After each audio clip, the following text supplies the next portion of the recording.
We've got Bruno in the middle. He knows exactly what we need. Botman at the back. As he gets attack, Newcastle going to win the Premier League. We'll just wait until we get back into shot. Keep going, keep going, keep going, keep going. Thankfully, second half, I thought we were outstanding. That's again up there with one of the best performances of the season. The Champions League need to be the goal. You know, it's not some things I will say we're going to be in Champions League this season, because this is not true. People are going to think that we're crazy, but I actually think we can get top 4 this season. I'm really do. We're class. Bruno gave the ball. He did. Bruno did. I know he can walk away. Hello everybody, welcome back to Newcastle Fans TV. Just the 4 of us for a 4-0 win at St James's Park. Newcastle have battered Aston Villa. This is the last word. Yes, I've got Lee, I've got 40, but this guy, Carl, you've just moved up to the northeast, but yeah. I bet you were going back down to Birmingham after that result. Well, I'll be glad to get down there in the next few days to give everyone some stick, but what a result to come up to. Absolutely fantastic. I didn't expect that. I predicted that we might beat them, but I just didn't expect that in the second half. I was a bit nervy in the first half, but what a result. Over the moon. Absolutely over the moon. It was an incredible result, but 40, no changes after the win against Tottenham, I know another London team. But in all seriousness, I don't think you can make any changes to a winning team, can you? In the starting 11 at least. Yeah, no, I was a bit surprised to see Joelinton on the left. He looked a bit clumsy at the start, but as soon as he moved inside, different gravy. And I'm glad that the Brazil manager was there to watch that. If he watched the second half, bloody hell, knew flipping Rivaldo or flipping Ronaldinho, the way he played. But yeah, good 11, and look, got the job done. I've got no complaints whatsoever. You just heard that, no complaints from 40. I hope you praise Miggy later. Yeah. No, he's not a fan of Miggy, really. Lee, from the Aston Villa perspective, no changes from them either, even though look at Dean, probably Newcastle's third choice left back, if we're being honest, if he signed now, wouldn't he, behind Target and Byrne. But in all seriousness, I still think they're strong going forward, and I think Emi Buendia is probably Villa's biggest threat, in my personal opinion, from what I saw today. Well, the guy that was rolling around on the floor, that one, that Buendia. The one that won us the penalty, basically, and gave us an extra couple of minutes to make sure Callum Wilson made us go 1-0 up. Cheers, Buendia. Cheers. Thanks. Cheers for that, Emi. But in all seriousness, did that Villa team frighten you at all? Nah, I said it in the preview that I did. I think every team should be frightened of Newcastle at the minute. Said that when the preview for Spurs. Spurs should be looking at us, scared. We're absolutely flying. Villa have got a horrible record here. It's great to beat them because I'm going to say it again. I hate their fan base for what they did to us. Stop on the time. Elephant never ever forgets, and they did it twice to us. And they were coming on Twitter saying, "Oh, we've got rid of Gerrard. We're going to be the new team. Unai Emery coming in. Fucking clip this up. Your boys went down 4-0 today. We've got Bruno in the middle. He knows exactly what we need.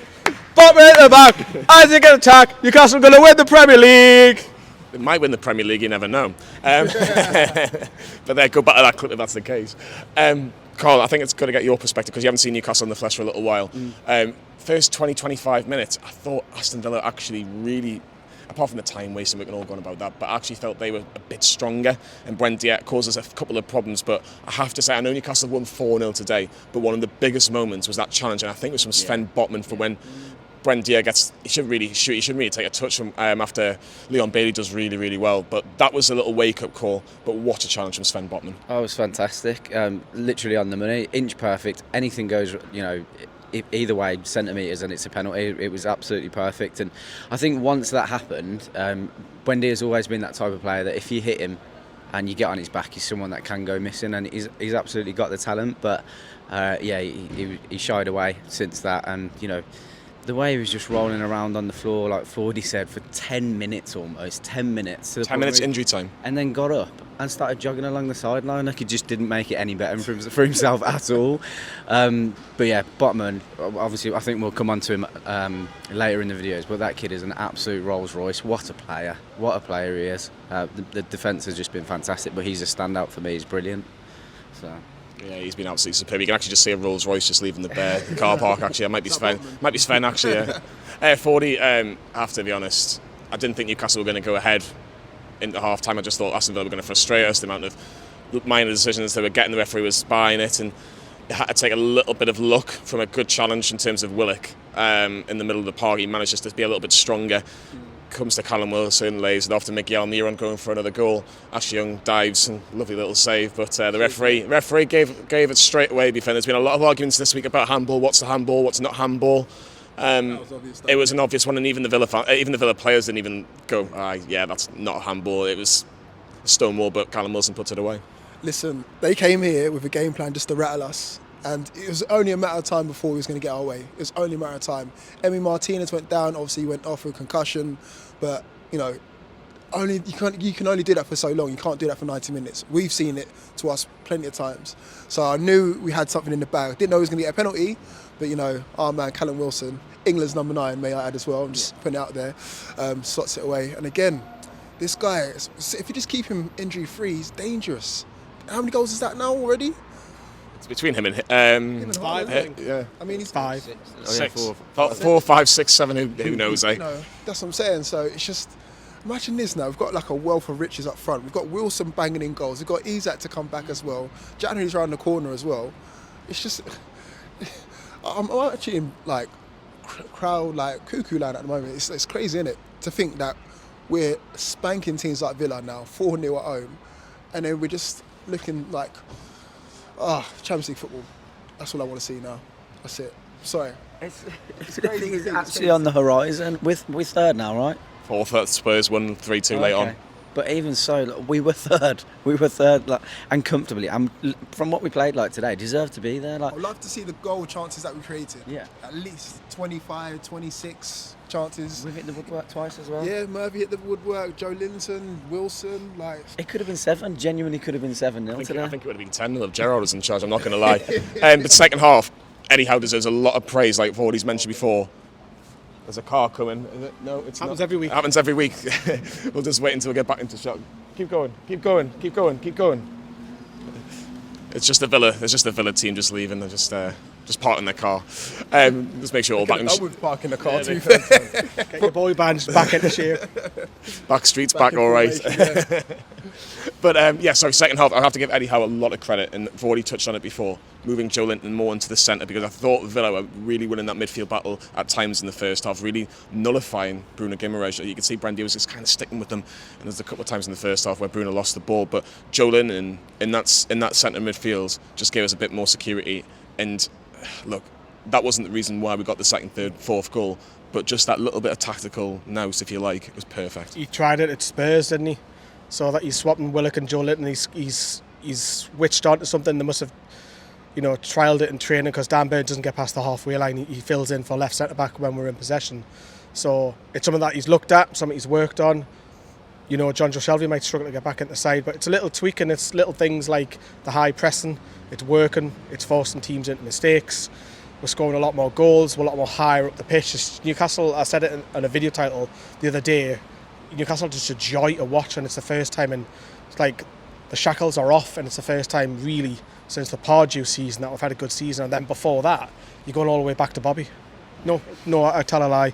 You're going to go back to Glenroe, that season where we finished 7th. Yeah, that was a great season. Little 4-win over the Magpies. I don't know how the Magpies got on, but I don't think they won. Could be Drew. They drew. No, didn't win. That's all that matters. Lost though. But Ryan Taylor was here. Ryan Taylor and Mr. Ginola was here as well. Yeah, he was. We'll talk about David Ginola being there at half time. He would have loved that second goal, because for years I've hated short corners, and I absolutely despise short corners. But under Eddie Howe in this Newcastle United side, I don't care what they do, because I just trust them so much. But Kieran Trippier plays it short to Miguel Almirón, who plays it back to Kieran Trippier. Nice little cross into the box. Who's there? Of course, it's Callum Wilson. 2-0 Newcastle. Thank you very much. And Newcastle were comfortable. Yeah, more than comfortable by that point. I genuinely did start to think, how many is this going to be? I sat there with Chris and just like, this could be 3 or 4, and then we got to that point, and I'm like, this genuinely could be 6 or 7. And 40 touched on it as well. There is no argument for Callum Wilson not to be in that England side now. There is no argument. He's playing against people like Tyrone Mings, who at times were England centre halves, and he's embarrassed him today. Absolutely embarrassed him. Sorry, but Tyrone Mings is fucking wank. Can I just? There's no excuse not to take him. Like, he offers something completely different to Harry Kane and Ivan Toney, because I think they quite similar in terms of their stature. Ivan Toney's obviously got a lot more pace, but Callum Wilson, his first touch is excellent. He looks to spin off the centre half, plays off the last man. He just offers something different that we haven't got in that England side. It really does, but I have to mention Tyrone Mings, because literally as the full-time whistle went, You saw that when he just laid on the floor. he just literally went back and went, I'm not going to do it because I'm going to... It's obviously soaking. He had a tough time, then he got run ragged for 90 minutes. I saw that, I was like, bless him. I think we'd all be like that if we were playing centre half for the opposition in terms of Newcastle. But 2-0 and comfortable at 40 very, very quickly. It was 3. Yeah. And we talked about Joelinton in the match reaction. Make sure you give that a watch as well. A fantastic tussle between him and Matty Cash, and he just about wins the ball after a little through ball. Came to Callum Wilson, lovely shot, saved, spilled by Olsen. Joelinton was there, like good strikers do, put the ball in the back of the net. But 3-0, and it was certainly game over. He deserved it. He thoroughly deserved it. As I said, like when he moved inside, different gravy, absolutely different gravy. I don't know. Again, playing him on the left, Eddie sees something that I don't. But again, as soon as you move him inside, dictating the play, breaking it up. I honestly actually thought it was offside at the start. I don't know about you. It was close. It was close, but goals given, and the way he celebrated as well. It was crazy when on camera, because obviously at the front, all of this was unreal. So, loved it. But Joelinton, glad to see him put in a performance, and I'll probably say, I don't know, man of the match. Like there's so many that you could put forward. Leave that one because there's loads of contenders for that. But Lee, they laughed at us when we went down. But who the fuck is laughing now when Newcastle go 4-0 up and a goal from a man who literally cannot do anything wrong? Miguel Almirón on the right, cuts in on his left foot. I was right behind it. I could see Olsen go like that. I could see the ball ripple in the back of the net, and the love and the scenes. I know people say scenes, but That's mine. That's my face. I know, but come on, tell us how good that goal was. It was, you could see him what he was looking to do, because he was coming in inbound. He go, go on then, because he's got the belief, he's got the confidence. Curled it, and I think it was only about 5 minutes later, you mentioned Tyrone Mings, he pushed him into the one of the side Hordens, didn't he? The Hordens, whatever. Lucky not to be sent off. It was soft, but it's like bullying a school kid, wasn't it? But he curls one top corner, and he's having a competition on his own, and he 6 goals, 4 of them are worldies. So, I mean, we've all slagged him off more than others, shall I say, on this platform. Cameraman runs a lot. Well, you need to change that T-shirt, Liam, because he scores a lot. Actually, had it on the day as well. He didn't pick that up. He just said he was wearing that today. Yeah, just when I was in the house. Class, but 4-0. And Newcastle had the luxury of bringing on 6 players because, just be careful, I'm not going to get dock points. Martinez got a concussion, so Newcastle got the extra substitute. So we're seeing the former Aston Villa full-back Matt Targett come on. Did well when he came on. We've seen Jamal Lascelles come on.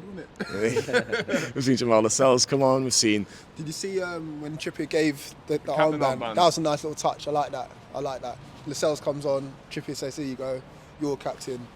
I love that. That ball comes over as well. I thought, Lascelles going to bury this first touch as well. One word to describe Kieran Trippier, classy. Yeah. Classy is the word. But we've seen the likes of Wood come on. Jacob Murphy, who I thought was actually really good when he came on, was really bright when he came on. Saint-Maximin, he didn't even play long. He's only just come. John Joe Shelby, everybody. I've probably missed about 5. Ryan Fraser didn't even get a kick. Mental. Eddie Anderson's still not even in the squad as well, and so taking the time with him, it's just unbelievable to be a Newcastle fan right now. Newcastle killed the last 10-15 minutes, all those substitutes, and it was 4-0, full-time whistle. Nick Pope barely had anything to do. He had a couple of crosses to catch in that second half. But Eddie Howe, we don't see a lot of emotion from Eddie Howe, but he must be absolutely delighted with what he's seen after Newcastle beat Aston Villa by 4-0. Eddie, tell us what you're thinking. It was a very bitty first half, a lot of stoppages, stop-start. We never got into a rhythm really because the game wouldn't allow us to do that. Thankfully, second half, I thought we were outstanding. That's again up there with one of the best performances of the season. Free-flowing football, attacking football, and some great goals. Yeah, really pleased for Callum. I think penalties are never easy. Put that away really well, and the second goal's typical goal scorer's goal. He's in the right place, finishes it well. I thought he was at the heart of a lot of our good football today. So very pleased for him personally. And we are back. Newcastle United are still in the top 4, believe it or not. And do you know what top 4 gives you? Champions League football. Do you know who said they want to play Champions League football at Newcastle? Alan Saint-Maximin. Take it away, Alan. It's simple, the Champions League need to be the goal. It's not some things I will say we're going to be in Champions League this season, because this is not true. So will be the goal, because if we work hard and if we want to be in a couple of years one of the best team in the world, we need to compete and to be in Champions League. So will be the goal for sure to be there. But for my part, the most important for me it's not to score 20 goals and make 20 assists if we lose. If I can do that and we win, will be the most important for me. So I don't think about myself. I always think about my teammates. And that's the most important for me. If Miggy, Joelinton, Bruno can score a lot, and even Joey Locke and all the players, I'm happy with that if we win, So that's always the most important for me. I just want to do my best to help my team to win the more games it's possible. Because finally we play football for win and not for lose. Yeah, that's Alan Saint-Maximin telling Newcastle United, me and Sam on the Greenwood and Mulliner show, and all the Newcastle fans out there, that he wants to play Champions League football at St James's Park. Carl, can Newcastle United continue this and play Champions League football at St James's Park next season? Well, I genuinely think we can. I didn't want to get carried away, but we've got Southampton and Chelsea, and then we've got the World Cup, which people have spoken about that might be detrimental to us, but I think it's the opposite, because I don't think we're going to have too many players playing in the World Cup. We've got players that can rest, and I think it's going to hinder the sides that are supposed to be the big six more than it is us. So I do genuinely believe if we continue this vein of form, that is more than possible, which is insane. People are going to think that we're crazy, but I actually think we can get top four this season. I really do. We're class. We are class. See, that's two from the channel. I've said that now. It's Steve and Carl now.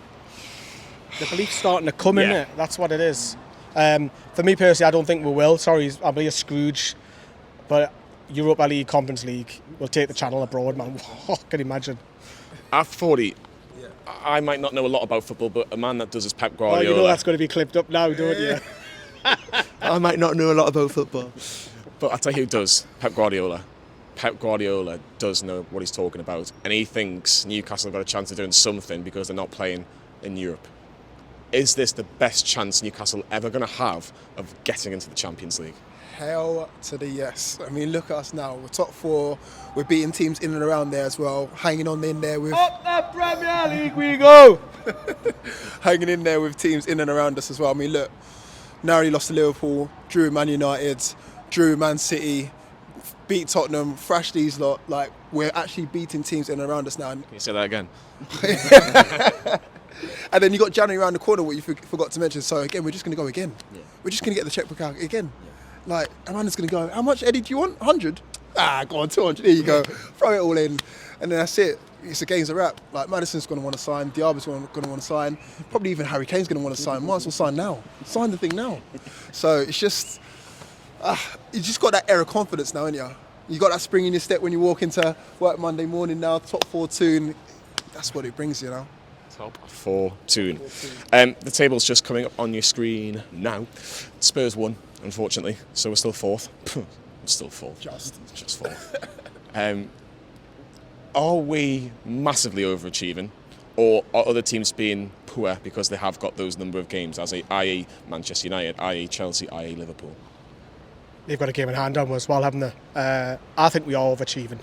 You think? I think, yeah, because if you look 12 months ago, we're 5 points adrift. We've just... But look at... There's a lot's happened in 12 months. A lot can happen in 12 months, but you cannot say this side, the squad is a top 4 squad. He's doing miracles at the minute. It's not like you're bringing off Jacob Murphy. We're massively overachieving. I hear what you're saying, and this is a great debate as well. I love debates, obviously. But again, just the amount of money that we've pumped in the last 12 months, 100 million January, another, 100 mil in the summer. We already had ASM and Callum Wilson and Joelinton, so we had quality there already. And now, as I'm saying, all you got to do is put the little sprinkles on there, little salt-based sprinkles in January. Top 4, baby. Someone's having cake tonight, aren't they? Yes, I think we are overachieving. And any fan who says we're not, really are. We are. We're 4th with this squad. I mean, you've got Chris Wood in his squad. You've got Javier Manquillo. And he scored, Chris Wood. And well, he should have scored. Yeah. Jacob Murphy. Look, the squad depth isn't there, but the first 11, maybe first 14, are possibly, dare I say it, a European side. I'm going to ask you a really quick question before I ask you all one really big question afterwards. A lot of people don't give Sean Longstaff the credit, even though Newcastle have been winning games. I think Sean Longstaff was better than Bruno Guimaraes today. Bruno gave the ball. Well. He did. Bruno did. I know he can walk away, but the question I want to ask you about that is that does Sean Longstaff deserve a lot of credit for today? Because I think what people don't realise, and I don't know what you saw from today, the amount of hard yards that lad puts in. Living in Deludedville right Shares now. the same postcode, man. No, but I generally think Bruno was fine today. I'm not taking that away, but I think Sean Longstaff was better than Bruno today. I personally don't, but that your opinion is your opinion. It's obviously dependent on what you've seen. I do agree that I do think he deserves more credit than what he's got this season, because he's another player that has started to flourish under Eddie Howe, so he definitely deserves more credit, and he absolutely does put the yards in. If he was better than Bruno, for me, I would say no, only because I focus more on Bruno, if I'm completely honest. But I could probably understand your perspective, yeah. But he definitely deserves more credit, absolutely. He's one that goes under the radar at the moment, definitely. Yeah. I'm not saying that Bruno was poor. I just thought Sean was better. There's a difference. I know we're doing score the players earlier, but man of the match for you? Oh, Wilson. He's going to take the headlines, 2 goals, and he's been bigging himself up and he's backing it. So Callum Wilson. 40. Joe Wilson, yeah. Know that player, Joe Wilson? I think she's the presenter for Sky. No, it's between Joelinton and Callum Wilson. Obviously, Wilson got the 2 goals, but Joelinton, as I said, as soon as he moved to centre midfield, dictating it, running the show. Get off the fence. Oh, let me just play Joelinton, just to be awkward. Decide and vote.